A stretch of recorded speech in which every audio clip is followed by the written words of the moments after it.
నందమూరి బాలకృష్ణ కళారంగ ప్రవేశం చేసి 50 ఏళ్లు పూర్తి చేసుకున్న సందర్భంగా తెలుగు సినీ పరిశ్రమ ఆధ్వర్యంలో బాలయ్య అర్ధ శతాబ్ది ఉత్సవాలు ఘనంగా జరిగిన విషయం తెలిసిందే. దీంతో బాలయ్య ఫ్యాన్స్ ఎంతో హ్యాపీగా ఉన్నారు. ఇక మరో తాజా న్యూస్ తో ఇప్పుడు ఆ హ్యాపీనెస్ డబుల్ అయిందని చెప్పవచ్చు. బాలకృష్ణ తనయుడు నందమూరి మోక్షజ్ఞ సినీ ఎంట్రీ ఖాయమైన విషయం అందరికీ తెలిసిందే. హనుమాన్ ఫేమ్ ప్రశాంత్ వర్మ దర్శకుడు ఈ విషయాన్ని స్వయంగా బాలయ్య ప్రకటించినప్పటి నుంచే ఏ జోనర్ లో మూవీ తెరకెక్కబోతుందనే ఆసక్తి నందమూరి అభిమానులతో పాటు ప్రేక్షకుల్లో ఉంది. ఈ క్రమంలోనే మైథలాజికల్ జోనర్ అనే టాక్ వస్తుండటంతో మూవీపై భారీ అంచనాలు ఏర్పడ్డాయి. మూవీకి సంబంధించిన మరిన్ని అప్డేట్స్ కోసం నందమూరి అభిమానులు సోషల్ మీడియాలో తిష్టవేస్తున్నారు. ఇక గతంలోనే బాలయ్య కూడా ఒక రోల్లో కనిపించబోతున్నాడని వార్తలు వచ్చాయి. కానీ అధికారికంగా మాత్రం ధృవీకరించలేదు. కాకపోతే ఇప్పుడు బాలయ్య నటించడం నిజమని, పైగా బాలయ్య శ్రీకృష్ణుడిగా మెరవబోతున్నాడనే వార్త సినీ సర్కిల్స్ లో చక్కర్లు కొడుతుంది. దీంతో బాలయ్య అభిమానుల ఆనందానికి అవధులు లేకుండా పోతున్నాయి. ఆ వార్త నిజమవ్వాలని కోరుకుంటూ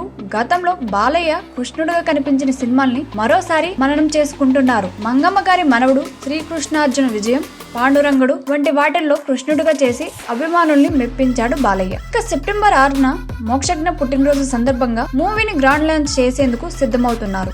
టైటిల్ విషయంలో కూడా నందమూరి అభిమానుల్లో ఆసక్తి ఉంది.